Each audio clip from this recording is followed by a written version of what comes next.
Hello guys, we have a fun video in store for you today. I think one of the most underrated desserts, or cakes for that matter, is carrot cake.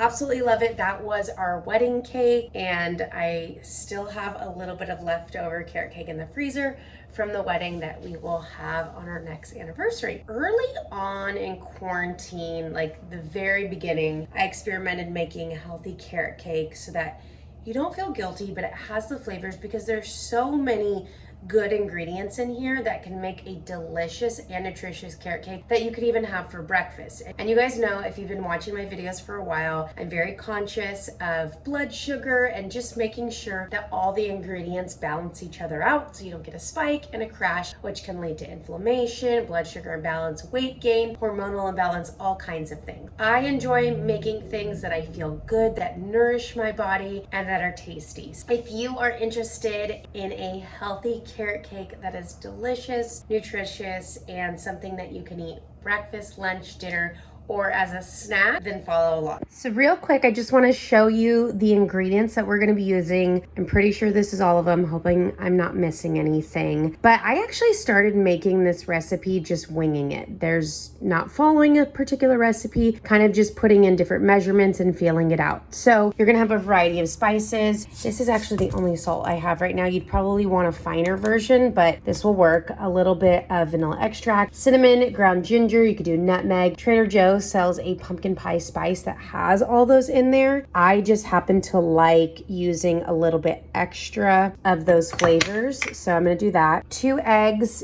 carrots. You can use whole carrots, you can use the ones that are like the baby ones, doesn't matter. And I use a hefty amount, so you want a good amount. We possibly might use some almond milk just to thin out the batter if we need to. A little baking soda. I like to use walnuts, and then you can even top it with that. A little bit of avocado oil. We have some whole milk yogurt that we're going to use so that we don't have to add additional butter or oil and additional eggs than we already have. We just have some basic rolled oats. Any kind of gluten-free flour will work. You could even use almond flour, coconut flour, but Trader Joe's sells this one that is pretty affordable. You want your sweeteners. We're going to use this not only in the batter, but also in the cream cheese frosting. You can use a maple syrup, which would be delicious. I just happen to have this on hand, so that's what I'm going to use.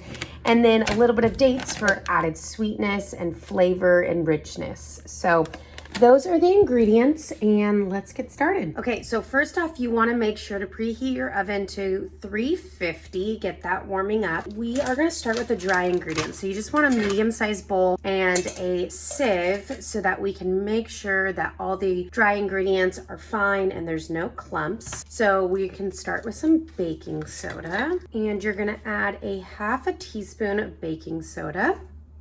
So I'm pretty generous with my spices, especially with a carrot cake. So I'm going to use 2 teaspoons of cinnamon. And again, we are going to use the pumpkin pie spice as well that has additional cinnamon in it. Just adjust to your taste buds. Maybe 2 teaspoons as well. So we're going to do about 2 teaspoons of the pumpkin pie spice. And again, that has cinnamon, ginger, lemon peel, nutmeg, cloves, and cardamom. And then I will add about a half a teaspoon of ground ginger. And then, like I mentioned, you ideally want to use a finer salt, but this is all that I have on hand. So I'm going to use a half a teaspoon of salt.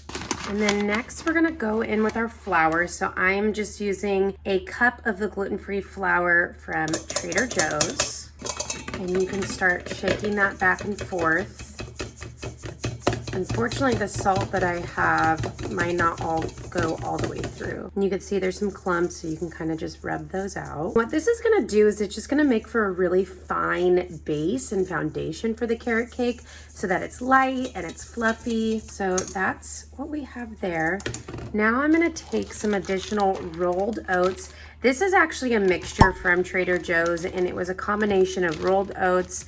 There's quinoa, and there's one other ancient grain in there. And I'm gonna start with about a half a cup and feel it out.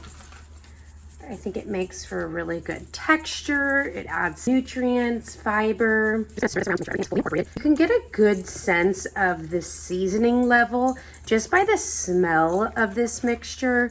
If it's not quite potent enough, you can always add more. It smells good, but I think I'm actually gonna go in with some more, and I will make sure to update the final recipe on the blog. So we're gonna go in with about another 1 additional teaspoon of the pumpkin pie spice, another teaspoon of cinnamon. And what I love about cinnamon is it's really balancing for blood sugar levels. So, you know, this is a really healthy carrot cake, and we do have a good amount of added carbs. So the heavy boost of cinnamon is gonna be helpful to regulate that blood sugar impact. And then I'm gonna go in with another 1/2 teaspoon of ginger, because you know what? I haven't made this yet where it's been too spicy. So let's just give it a shot. So we're just gonna mix those around. I'm liking the color of this. I think I'm gonna add about a 1/4 cup more of the oat mixture.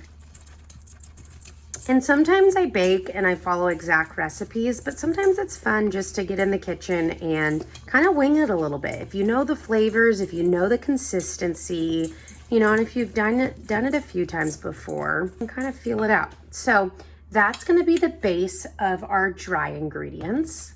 So you're gonna wanna move this over to the side, and we're gonna get started with our wet ingredients. You'll wanna just grab a large bowl. So we're gonna start off with some organic whole milk yogurt. You can use any kind of yogurt that you prefer. I go for a higher fat because they generally have less additives, less sugar. So we are gonna start with about a 1/2 cup. A little bit more, that's okay. And again, once we combine all the ingredients, you can get a good idea of what more you need to add. We're gonna crack 2 eggs. Just a quick health tip, any sort of animal protein that has a high fat content, you ideally want to make sure that you purchase these organic. Obviously, purchasing everything organic is the most ideal, but when you're conscious of your budget, you want to make sure that the high fat animal protein, so whether that's eggs or meat or cheese, is that organic quality, because toxins are actually stored in fat cells. And so if you're getting a really fatty piece of meat or fatty source of animal protein, you're also going to get all those toxins with the animal. So to ensure that you are getting a really good quality that has less toxins. So just a quick tip, stir. Then we're going to go in with some vanilla extract. I like the vanilla flavor, so I go slightly heavier, but do whatever. I think we're going to go with a teaspoon, which is probably a good amount. I wouldn't go more than that. So we have about a teaspoon of vanilla extract, and then we're gonna use a 1/4 cup of avocado oil.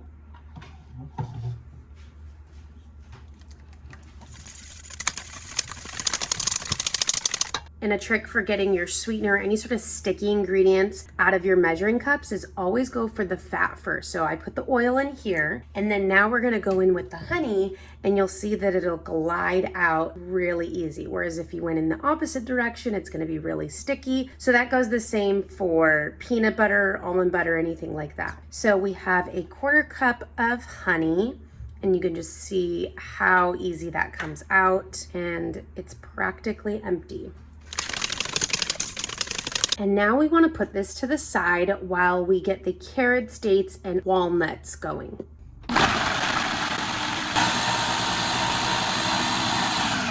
All right, I am happy with that. I'm gonna take that off. All right, so we are gonna come back with our different mixes. So we have the dry mix, the wet mix, and now we have our carrots and dates. What I wanna do is add the carrots directly to the wet mix.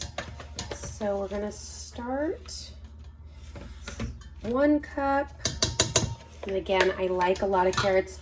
You know, an additional vegetable that would be really good in this that wouldn't add a lot of vegetable taste, but it'll help bulk it up and give some extra nutrients, is zucchini. So if you don't have a ton of carrots, but you have a lot of zucchinis on hand, give that a try. So that's 2 cups. Oh man, I would highly recommend using a mixture of colors for the carrot. I think we're gonna go with one more. So we're gonna have a total of 3 cups of carrot mixture. And mix that up. And again, we reserved the almond milk to the side because once we add the dry ingredients, we might need to add a little bit more moisture. So I'm just gonna slowly mix this in. And I have a sneaking suspicion I'm gonna wanna add the rest of the carrots just because I have it there. Probably another cup, which might be a little bit heavy. I would probably recommend staying with the 3 cups. So maybe using about 6 or 5 to 6 large carrots. But I'm really liking the direction of this. We're gonna add in the rest. This is looking good. And see, it's not as intimidating to follow a recipe or to make a recipe or to bake without a recipe, as long as you know the consistency you're looking for. I mean, you want somewhat of a pourable batter. You want to make sure you add your leavening ingredients, so whether that's your baking soda or your baking powder. You always want to add a little bit of salt. Make sure you have fat from whether that's eggs or oil or butter. And as the wet begins to combine with the dry, it will slightly thicken up as well because some of those oats and the flour is starting to absorb the liquid. I am going to add the remainder of the carrots, and we will give you an update at the end of how this turned out. All right, yeah, I would say that was about 4 cups. In the previous carrot cakes I've made, I've always done 3. You can see it's a really hearty carrot cake. So we're gonna start with about half a cup of almond milk or your liquid of choice. I think that's gonna be good.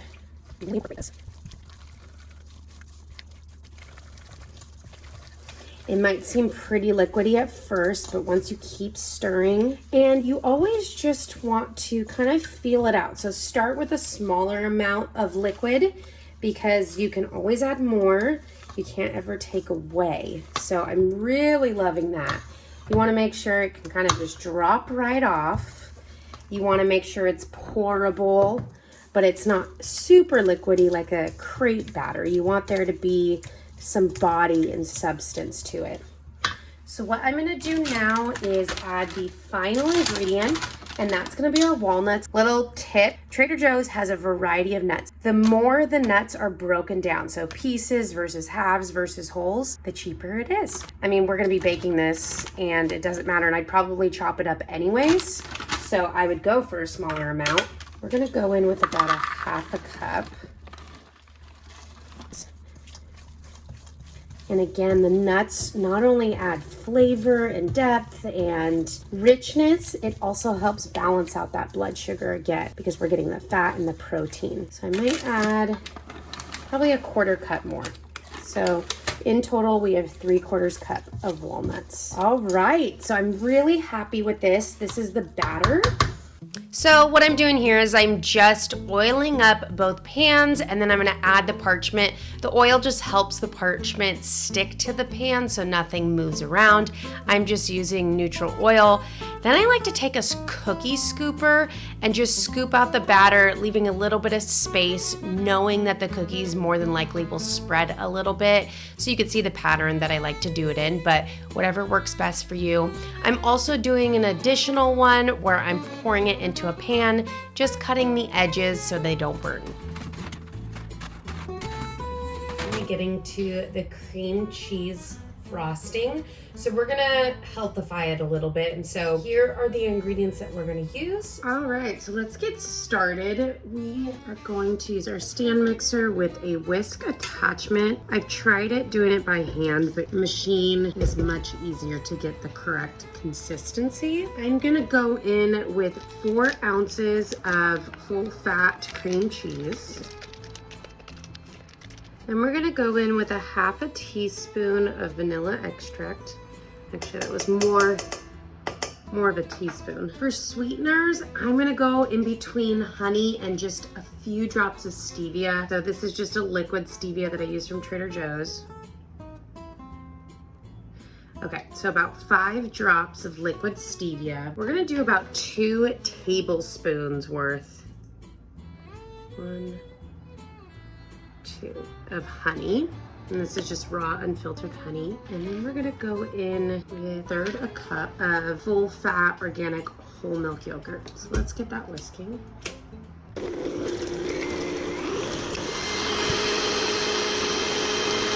So what you wanna do here, push down the sides, make sure everything is fully incorporated. Definitely smells good. It smells sweet, but with a little tart and tanginess from the cream cheese.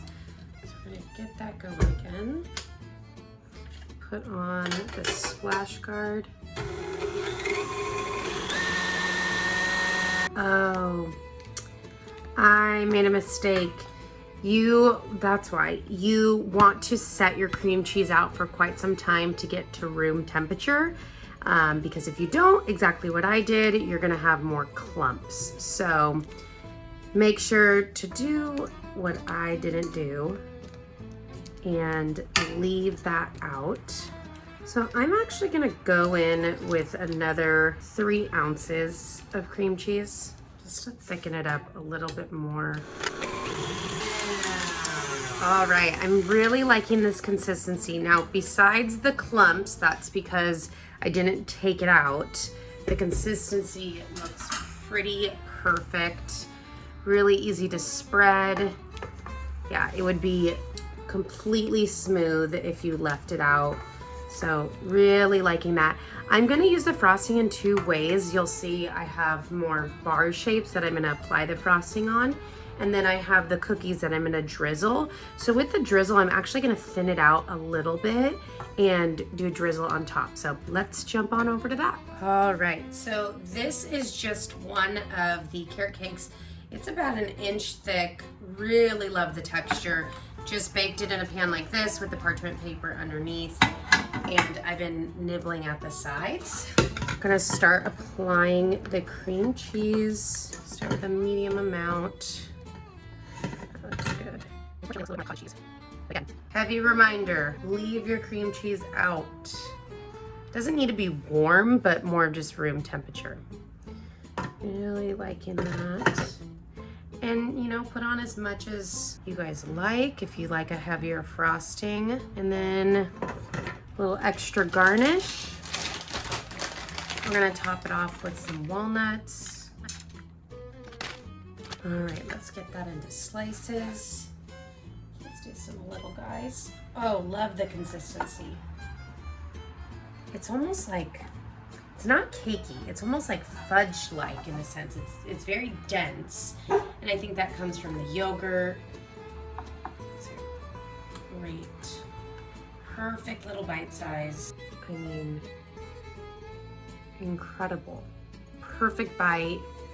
Delicious, easy, healthy treat you can bring to any dinner party. So what I'm gonna do, these cookies have been sitting in the fridge for a day or 2. Just gonna put them out here. I might try a few different styles. I can either dunk them, see what I like best, but ultimately, as long as you get a little bit of frosting on top, and check out this consistency. I mean, the textures, this is perfect. It's soft, but it has a bite to it. There's really good mix. I mean, honestly, these are probably the best version I've ever made. And the funny thing is, it's the healthiest version I've ever made. So really happy with that. Go in with just a plain old Ziploc baggie. And we're gonna pour some of that in. So it's kind of like a pancake batter consistency, I would say. So I'm gonna try a few different versions. And what you can see here is there's a baking sheet, but then there's also the cooling rack. What that's gonna do is it's gonna allow the excess to drip down and not pool underneath the cookie. It's okay if you don't have something like that, but it will be for a little bit of a cleaner finish. So we're gonna start with you always wanna start smaller, so start with a really small cut. Could have even gone smaller than that. And we're just gonna start, oh, Buddy.